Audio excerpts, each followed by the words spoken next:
दोस्तों, मेरे हाथों में किताब है वॉल्टर भेंगरा तरुण जी की अपना अपना युद्ध। कहानी संग्रह है, बल्कि कहानी संग्रह क्या है, डबल कहानी संग्रह है। अपना अपना युद्ध, सफ़ेद फूलों के कवर पेज का, जंगल की ललकार, टेसू के फूल हैं, पलाश के, वो भी इसमें है। और इसमें वॉल्टर जी का ऑटोग्राफ भी है मेरे लिए। आप देख पा रहे हैं ना? ये मैंने तब उनसे लिया था जब वो अयोध्या प्रसाद खत्री सम्मान लेने आए थे। मैं आपके साथ साझा करना चाहती हूँ इसकी एक कहानी। और सुमिता चली गई। गुड फ्राइडे की शाम बीत चुकी पिछली बार की तरह ही। मध्य रात्रि को होने वाली ईस्टर पूजा और प्रार्थना सभा में भी वह नहीं मिली। प्रातःकालीन पूजा के समय भी मैं बड़ी देर से मुख्य द्वार के करीब खड़े होकर विश्वासियों की एक एक पंक्ति में उसको ढूंढता रहा। परम प्रसाद ग्रहण करने के लिए जाती हुई लंबी कतार में भी वह नहीं थी। करीब 1 वर्ष से मैं उसे रोज खोज रहा हूँ। इस गिरजाघर में हम और उन सभी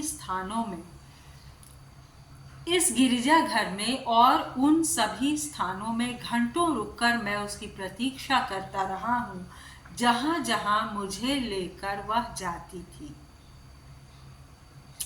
यहाँ तक कि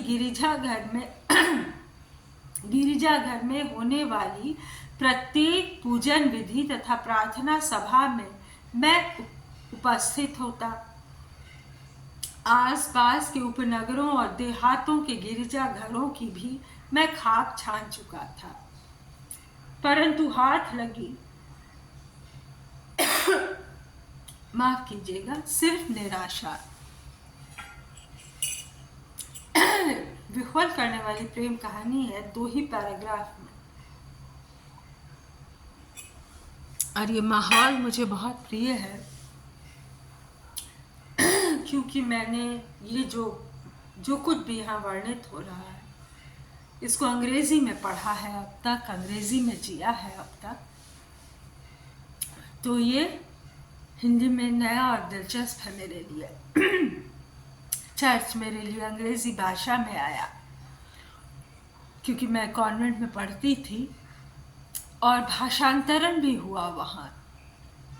3 साल वहाँ मैं हिंदी मीडियम में पढ़ी और सिस्टर्स वहाँ हिंदी, केरल से आने वाली सिस्टर्स भी हिंदी में गिरजाघर और ये सारी चीज़ें कहती थी। लेकिन फिर भी और फिर मैं कैथलिक माहौल से निकल के प्रोटेस्टेंट सपोर्टेड माहौल में थी,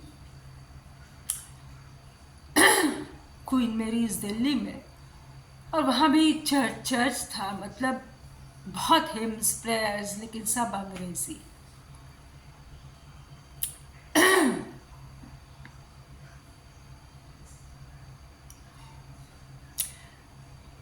पूजा समाप्त हो चुकी थी। विश्वासी गण बाहर आने लगे थे। मैं भी आ गया भीड़ के साथ। वासंती रंग की साड़ी उसे बहुत पसंद थी। इस आस से मैं हर उस महिला की ओर गौर से देखने लगता कि कहीं वह तो नहीं है उसे जो वासंती रंग की साड़ी पहनी हुई है। आज मुझे बहुत आशा थी कि वह मुझे ज़रूर मिलेगी, क्योंकि वह ईस्टर के दिन अनिवार्य रूप से गिरजा जाती थी। इस मुक्ति पर्व के दिन को वह अपने जीवन की मुक्ति के रूप में मानती थी। वह इसलिए कि प्रभु यीशु ने इस दिन मुर्दों में से पुनर्जीवित होकर संसार के पापों की खातिर क्रूस पर स्वयं को बलि देकर संसार के सभी लोगों के लिए स्वर्ग का द्वार खोल दिया था। मैं भी तो पापी ही था, लेकिन वह आज भी नहीं मिली। आज 1 वर्ष के बाद भी उसकी एक एक बात मुझे कुरेद रही है। आज मैं अपने को बीहड़ वन में पा रहा हूँ, जहाँ मेरा अस्तित्व पहचानने वाला अपना कोई नहीं, मुझे पीछे पीछे पुकारने वाला कोई नहीं। मुझे वह सदा डांटा करती थी, लेकिन आज वह नहीं थी मेरे पास। कितना अनाथ सा हो गया था मैं। विशु, वह बड़े प्रेम से पुकारती थी मुझे। मैं समझता था उसकी आवाज में अत्यंत गहरी पीड़ा छिपी हुई होती थी, परंतु मैं था कि उसकी किसी बात पर ध्यान नहीं देता। विशु, पीड़ित स्वर में वह बोलती, क्यों इस तरह अपने को बर्बाद करने पर तुले हुए हो? सुमिता, तुम मेरे पीछे व्यर्थ ही अपना समय बर्बाद करती हो। मैं हंसकर उससे कहता, रही अपनी बात तो मैं ना किसी को बर्बाद कर रहा हूं और ना ही स्वयं को। हाँ, खूब समझती हूँ। आखिर इस तरह तुम अपने को कब तक धोखा देते रहोगे? विश्वास, कभी अपनी अंतरात्मा की आवाज सुनने की चेष्टा किए हो? ये कोलोकियल भाषा है, आंचलिक भाषा। ये बिहार में भी बोली जाती है और उस नए बने प्रांत में भी जहाँ हमारे ये लेखक आदरणीय वेटा महिंद्रा तरुण जी रहते हैं। सुमिता की आंखों में उस दिन पीड़ा की अजीब सी उबाल देखकर मैं भीतर भीतर अत्यंत डर सा गया था। वो कह रही थी, किसी को तुम्हारे कामों से पीड़ा होती है, कभी इस बात पर गौर किया है तुमने? परंतु मैं यही दर्शाता रहा कि मुझे उसकी बातों से कोई मतलब नहीं। अगले दिन मेरे साथ शोभा थी। स्वीट इंडिया होटल की बालकनी में वह हमें पा गई। उसने मुझे घूर कर देखा था और मैं उसकी नज़रों का सामना नहीं कर सका था और इसलिए उससे बचने के लिए ग्लास उठाकर पानी पीने का बहाना करने लगा। शोभा के साथ इसी तरह पहले भी एक बार उसने मुझे मद्रास कॉफ़ी हाउस में पाया था। कॉफ़ी पीते हुए केबिन्स में मैंने शोभा के हाथ को चूमना चाहा था कि उसने प्रवेश किया था। उसे देखकर मेरा चेहरा तन सा गया था। वह तब बिना कुछ किए ही उल्टे पांव चली गई थी। ऐसी बात नहीं थी कि वह मेरे साथ पहली घटना थी। मेरे दफ्तर में जितनी लड़कियां काम करती थी, प्रायः सभी के साथ मैं कॉफ़ी हाउस और सिनेमा देखने किसी भी समय चला जाया करता था, लेकिन सुमिता के सामने कभी नहीं। उस रोज जल्द ही वापस अपने डेरे में लौट आया था मैं। सुमिता पहले से वहां मेरी प्रतीक्षा कर रही थी। मैं समझ गया कि आज बहुत कुछ सुनने को मिलेगा। मैं चुपचाप कुर्सी पर पड़ गया। वह मेरे पीछे भीतर आकर सीधा किचन में चली गई। मेरी आंखें यद्यपि बंद थीं, फिर भी वह क्या कह रही थी मैं सब कुछ जान रहा था। स्टोव में पंप मारने की खटखट आवाज से जान गया कि वह चाय बनाएगी और थोड़ी देर में फिर स्टोव जलने की भक भक आवाज भी आने लगी। फिर कप में चाय डालने के बाद शक्कर मिलाने की खन खन खन। पर मैं इस तरह पड़ा रहा मानो मैं सो गया हूँ। विशु, चाय लो। उसकी आवाज प्रतिदिन की तरह ही कोमल और शांत थी। उस सरलता में कठोरता बिल्कुल नहीं थी। अप्रत्याशित बात थी। विशु, उसने पुनः आवाज दी। चौंक कर जागने का नाटक करते हुए मैंने कहा, चाय लो, जल्दी से पी लो, फिर ठंडी हो जाएगी। चाय की प्याली हाथ में देते हुए दूसरा हाथ मेरे कंधे पर रख दिया। उसके स्नेह को मैं टाल नहीं सका था। चाय पी लेने के बाद मैं उसके उपदेश का सामना करने के लिए अपने भीतर धैर्य एकत्रित करता रहा। लेकिन देर तक हम दोनों चुप बने रहे। अंत में मुझे ऊब सी होने लगी तो कपड़े बदले बिना ही बिस्तर पर पड़ गया। सुमिता ने ही मेरे पैरों से जूते उतारे, मेरे सिरहाने बैठकर अपनी कोमल उंगलियों से मेरे बालों की कंघी करने लगी। सचमुच उस क्षण मैं अत्यंत शांति का अनुभव कर रहा था। मैं आंखें बंद किए हुए इस अनुभव को संजो कर रखना चाहता था। काश इसी तरह मेरी जिंदगी कट जाती, मैं सोच रहा था। मैं जानता था कि मैं कितना पतित व्यक्ति हूँ। जिस बिछावन पर अभी पड़ा हुआ था उस पर कितनी महिलाओं के साथ हम बिस्तर हो चुका था। लेकिन आज का यह पल, यह क्षण उन लंबे सहवासों से लाख गुना सुखदायक लग रहा था। नित्य की भटकनों के बाद इस तरह का प्यारा साया जो अपने आगोश में भरकर उन तमाम खुशियों को झोली में भर भर कर दे, कितना आनंददायक सुरक्षा प्रदान करता प्रतीत हो रहा था। विशु, सुमिता ने शायद झुककर मुझे पुकारा था।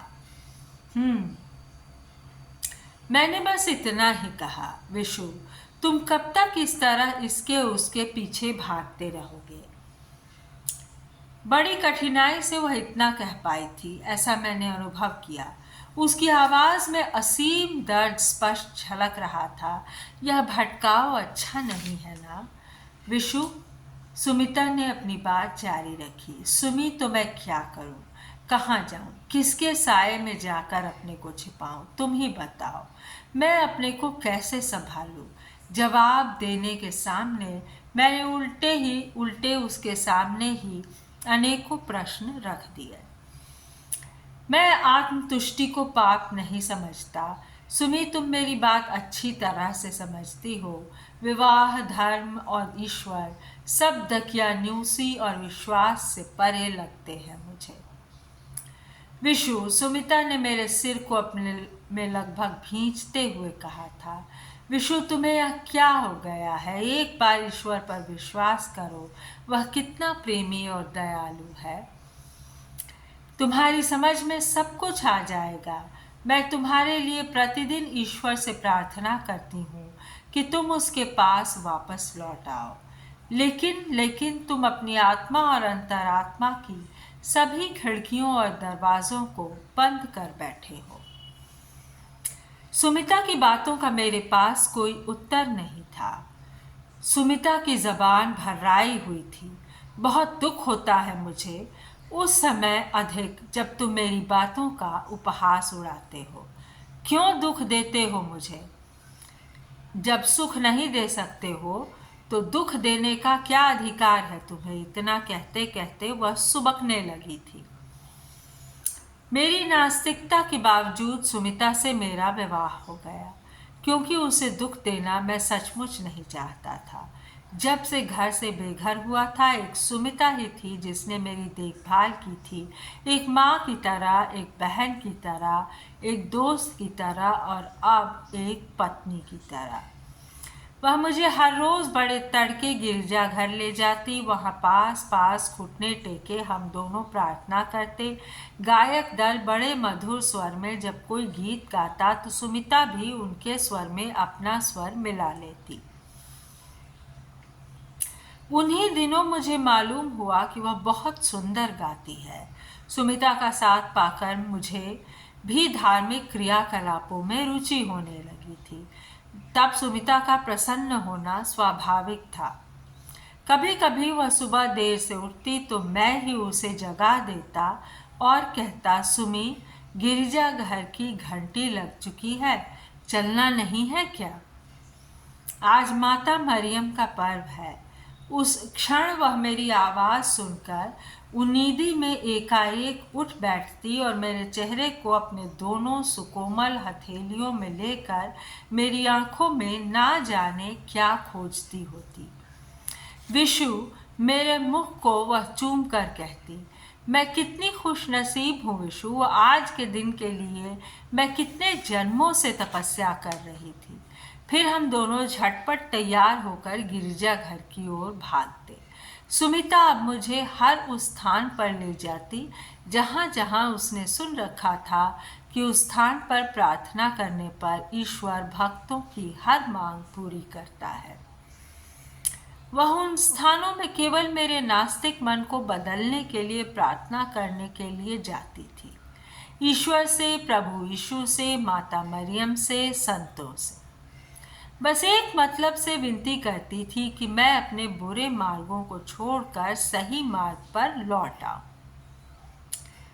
और जब मैं उसके सामने उस मार्ग पर चल पड़ा था तो वह बेहद प्रसन्न थी। वह अपनी मनौतियों के अनुसार प्रार्थना रूपी फूल गुच्छा उन स्थानों पर चढ़ाना चाहती थी। मैं एक उड़ाऊ पुत्र था, अब तक अ प्रोडिगल सन।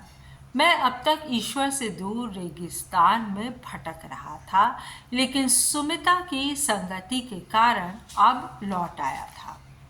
विशु, एक दिन उसने मेरे बहुत करीब आकर कहा था, क्या है सुमी, एक बात कहनी है, बुरा तो नहीं मानोगे? हिचकिचाते हुए उसने कहा, क्यों, इसमें बुरा मानने का क्या प्रश्न है? मैंने सहज होते हुए कहा, सुमी डार्लिंग, मैं जानता हूँ जो तुम कहोगी, अनुचित तो नहीं बोलोगी ना? विशु, मैंने यीशु प्रेम से एक वादा किया था, यीशु प्रभु से एक वादा किया था। अगर तुम सन्मार्ग पर लौट आओगे और हमारी शादी हो जाएगी, हम दोनों की पहली संतान ईश्वर की सेवा के लिए उसे समर्पित कर देंगे, धर्म के लिए, मानव कल्याण के लिए। सुमी, बस, मैंने बीच में ही तड़प कर उसे आगे कहने से रोक दिया था। मैं समझ गया था कि वह कहना क्या चाहती थी। मैं चाहता था मेरा लड़का सर्व संपन्न होगा, उसे किसी चीज़ की कमी नहीं होगी। उस समय कुछ भी मन में रहा होगा सुमी के, लेकिन मैं लौकिक जीवन को अधिक महत्व देता आया था। मेरी जिंदगी की शुरुआत ही जिन परिस्थितियों में हुई थी, उनमें मैंने अर्थ की प्रधानता ही अधिक देखी थी। धर्म का मेरे जीवन में कोई महत्व नहीं था। पैसा ही सब कुछ था मेरी दुनिया में। जब पैसे के अभाव में पिता की बीमारी का उपचार न हो सका, वे अकाल ही काल के गाल में समा गए। माँ का जीवन दयनीय स्थितियों के बीच घिरकर अंधकार में बदल गया। उस समय न ही रिश्ते को लोग सहायक हुए थे और न धर्म, न ही रिश्ते के लोग सहायक हुए थे और न धर्म के। सुमिता ने आज कुछ उसी तरह की बात कही थी। मैं पुनः विचलित हो गया था। मैं चाहता था कि मेरा लड़का बड़ा होकर मेरी तरह अभावों के रेगिस्तान में भूखा प्यासा नहीं भटका करे। उसे माँ बाप के प्यार के बगीचों में खिलना होगा। उसकी यह जिंदगी मैं देखना चाहता था जिसे मैंने कभी जिया नहीं, न कभी जी सका। अगले दिन मैं सुबह देर तक सोता रहा। पिछली रात मैं ठीक से सो नहीं सका था। विचारों के आपसी अंतः संघर्ष के मध्य देर तक नींद पास आ ही नहीं पाई थी। विशु, सुमिता ने हर दिन की तरह आवाज़ देकर मुझे उठाने की कोशिश की, परंतु मैं चुपचाप पड़ा रहा। विशु, उठोगे नहीं क्या? देखो, गिरिजा जाने का समय हो गया।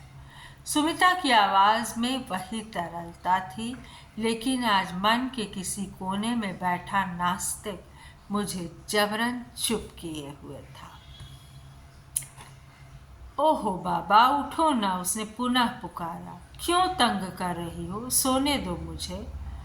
मैंने तब चादर से मुंह और अधिक ढांपते हुए कहा था। मेरी आवाज़ में कुछ खिसियाहट थी। यह आज तुम्हें क्या हो गया?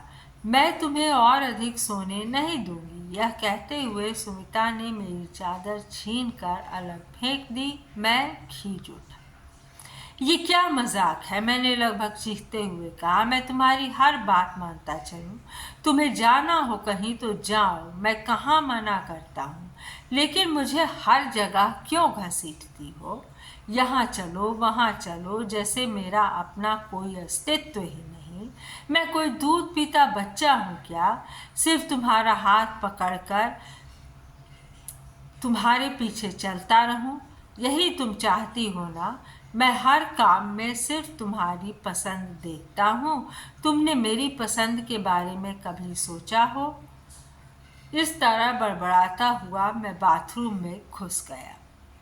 दिन भर फिर हम लोग के बीच कोई बातचीत नहीं हुई। छुट्टी का दिन था, इसलिए घर पर ही दोनों पड़े रहे। सुमिता प्रतिदिन के घरेलू कार्यों में व्यस्तता दिखाती रही और मैं अनमना सा कभी इस पुस्तक को तो कभी उस पत्रिका को उलट पुलट करता रहा। चाय दे गई थी तो पी ली। दोपहर का भोजन भी हम दोनों ने साथ ही किया, फिर भी हम दोनों के बीच कोई बात नहीं हुई। रात को भी भोजन करने के बाद अन्य दिनों की तरह ही सोने के लिए 9 बजे ही चले गए। बस इतना फर्क हुआ कि मैं दूसरे कमरे में सोने के लिए चला गया। सुबह मैं देर तक सोता रहा, इतनी देर तक कि पीठ दुखने लगी थी। सूरज की किरणें मुड़कर खिड़की की राह मेरे तन को तपाने लगी थी। मैं सोचने लगा तो सुमिता मुझसे रूठ गई है।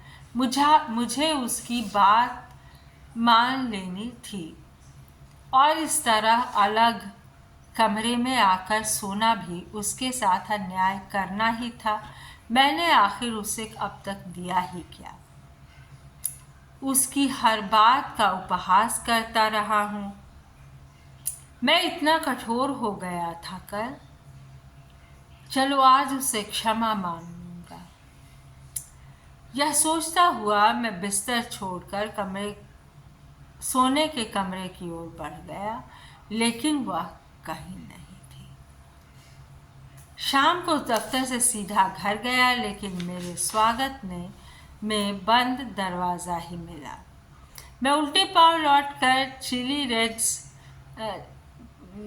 पांव लौटकर लेक रोड की ओर चल पड़ा। झील के किनारे बैठा बैठा मैं अपनी बात पर पिछले दिन हुई घटना पर सोचता रहा। मैं यह कल्पना भी नहीं कर सकता था कि सुमिता बस इतनी सी बात को लेकर मुझसे रूठकर इस तरह मुझे छोड़कर चली जाएगी। लेकिन रात को जब वापस घर लौटा तब तक सुमिता नहीं लौटी थी।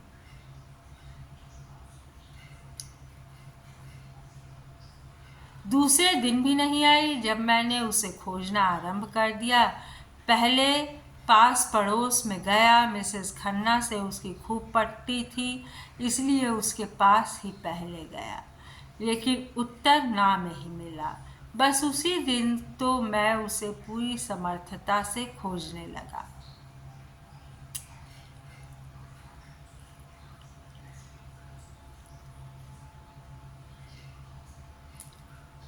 स्थानीय पुलिस स्टेशन में गुमशुदगी की रिपोर्ट लिखवाई।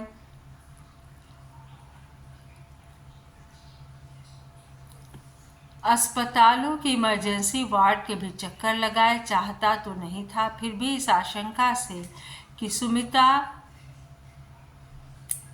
से निराश होकर कहीं आत्महत्या तो नहीं कर रही है।